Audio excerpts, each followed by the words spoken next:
Or for us, in the top right side, we are looking at the main base of our Canadian Zerg player. Of course, representing the Shopify Rebellion, it is Scarlett.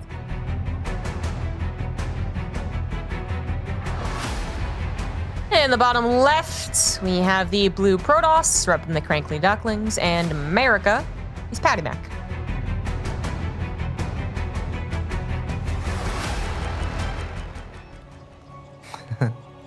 I like that he's so happy. I hope that he will still be this happy 20 minutes from now.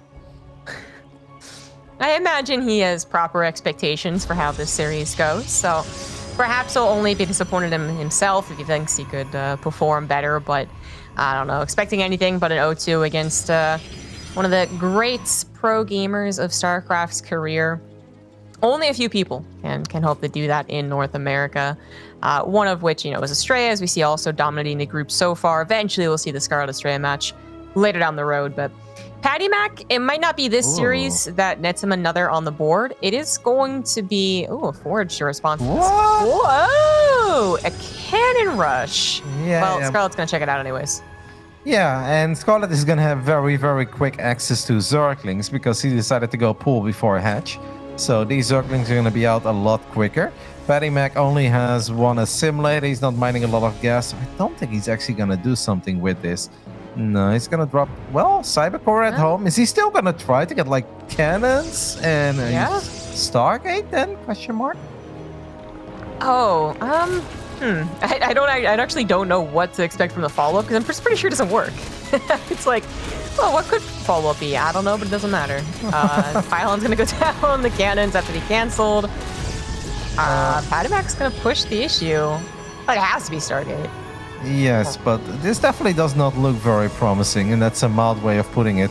I think Scarlett can put her send her Zerglings to the other side of the map. He's not going to be able to prevent this one cannon from going up. There's another probe in the main base that gets surrounded and trapped immediately. The second probe also falls on the low ground, and that means whatever PattyMac had in store for us, he's going to be forced to evacuate and abandon those plans. The good news, I guess, is that we have a full wall of at home, and we can get an adept out, but that Nexus is going to be so much later than it's ever supposed to be.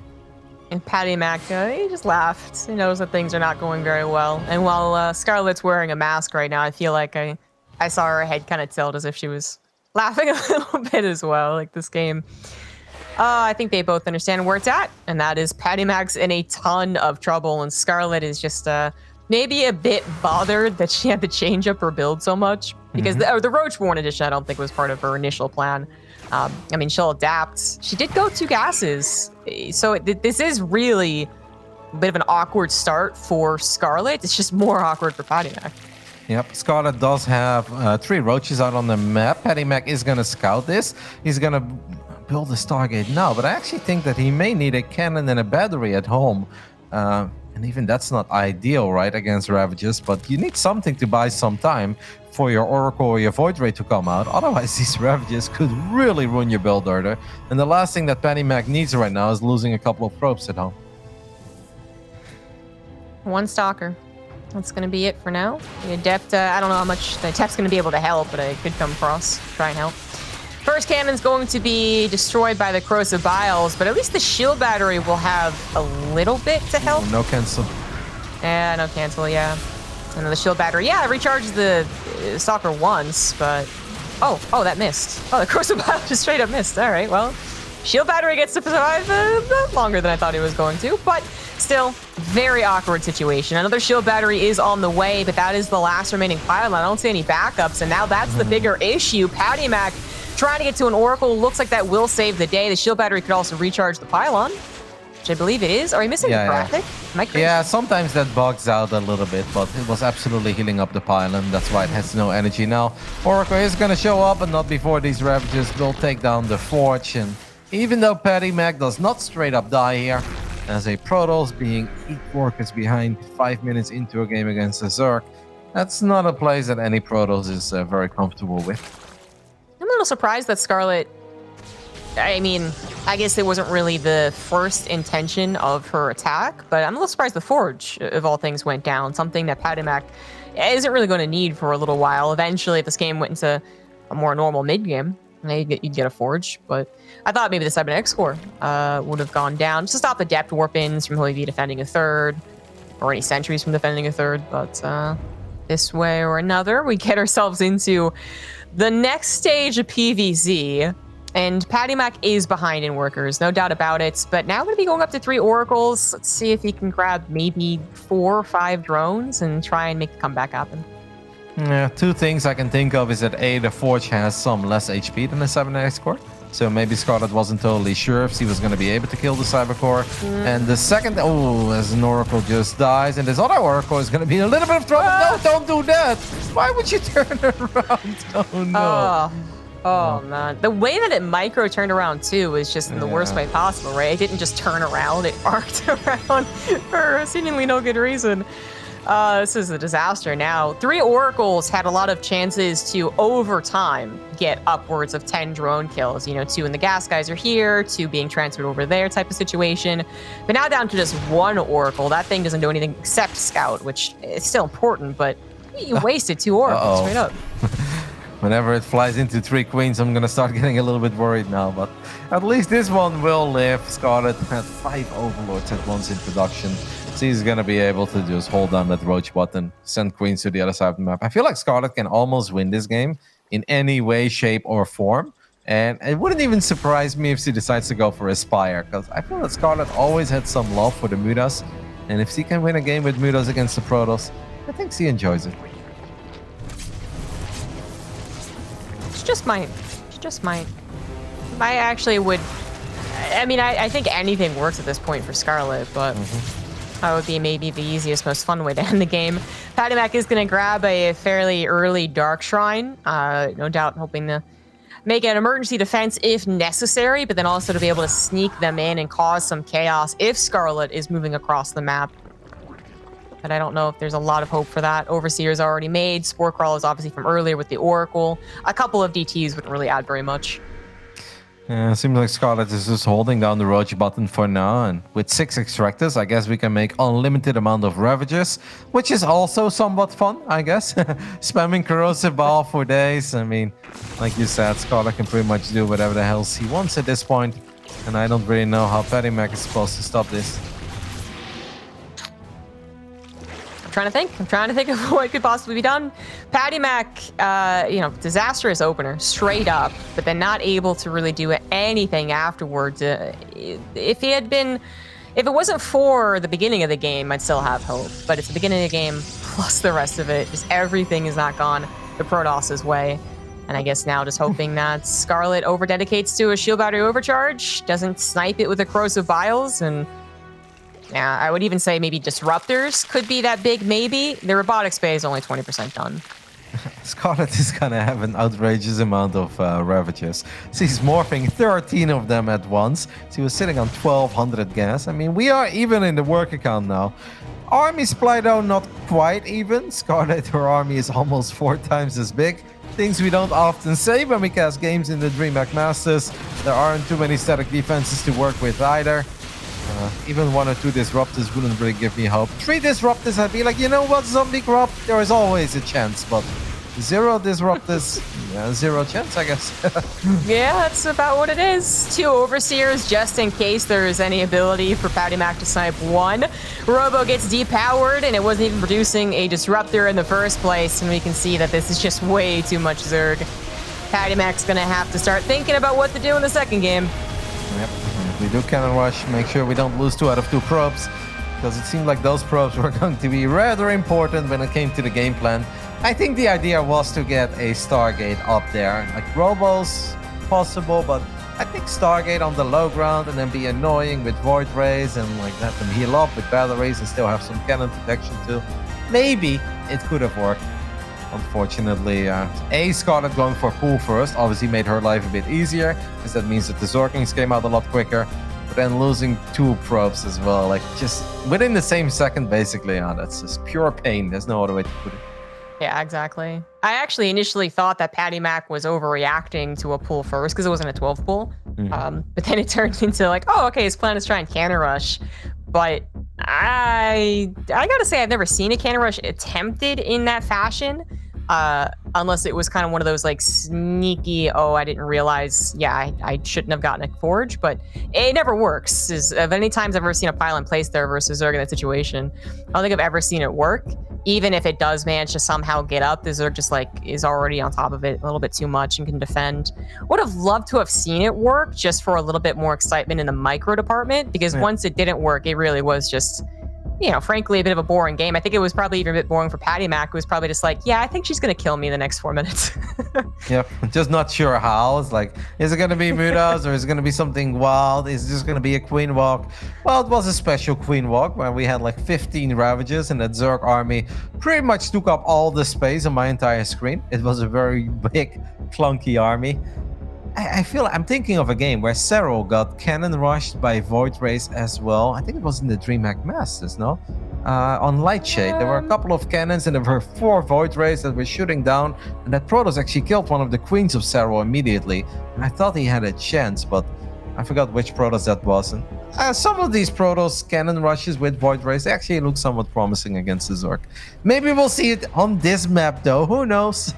In the bottom left side, we're looking at the main base of our Canadian Zerg, still undefeated in this season of the DreamHack Masters Winter, representing the Shopify Rebellion. It is Scarlett.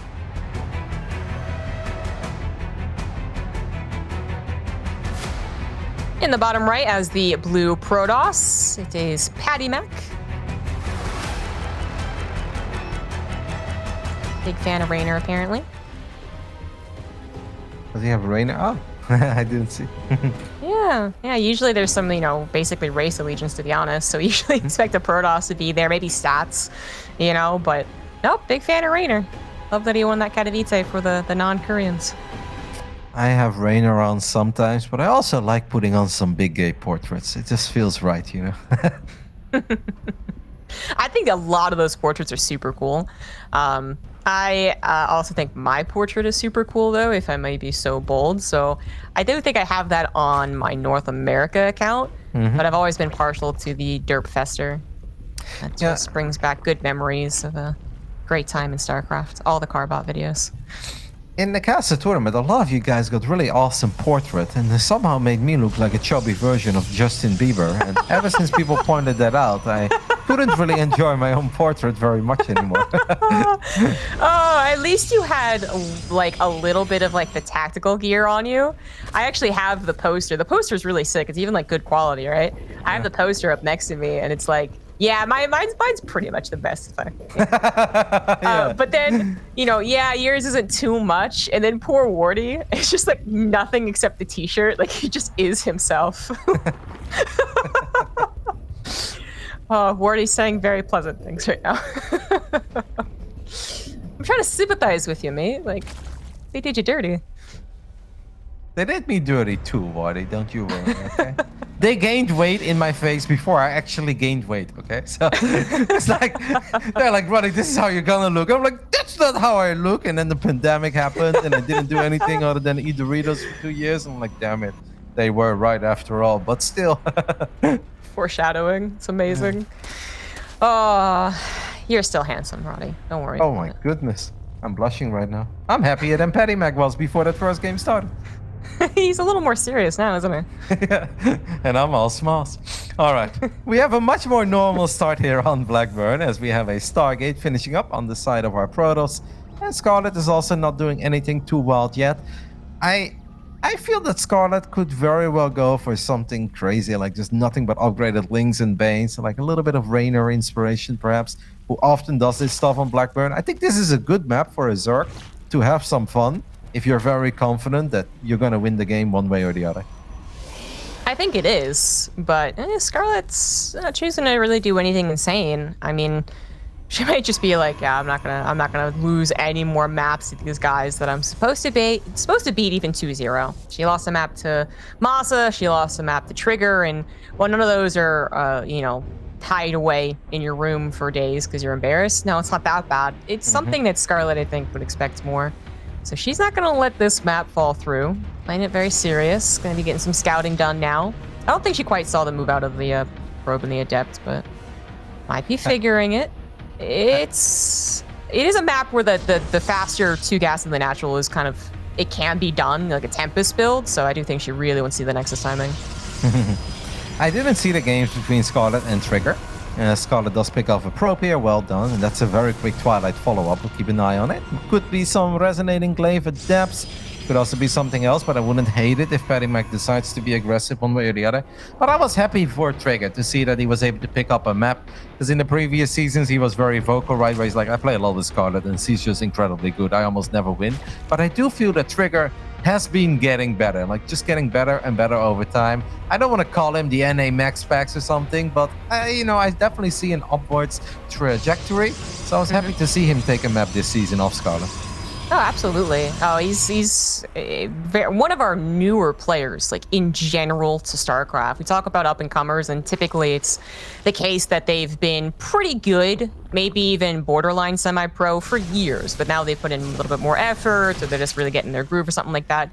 Trigger's actually one of our like truly fresh faces, but it's not about him right now. It's about PattyMac, and PattyMac is building a lot of gateways, chronoing out that charge, and trying to maybe get rid of some of this advanced scouting that Scarlett's still trying to get done.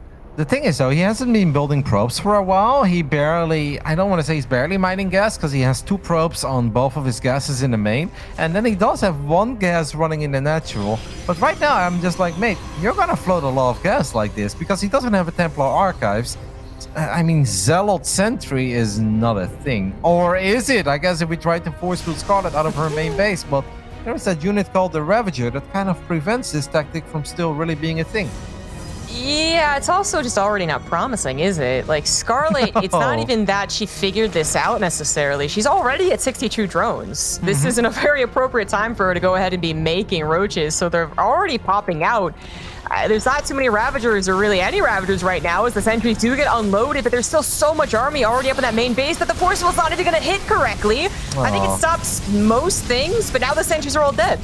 Yep, and that's the Zealot squad in the natural really hasn't done a whole lot. Scarlett just had more than enough. She welcomed this attack with open arms, and a couple of Zealots, 1 Void Ray and a Prism really don't stand any chance against this number of roaches and all the queens as well. And PattyMac knows that it's perhaps just time to let this one go. Scarlett with an absolutely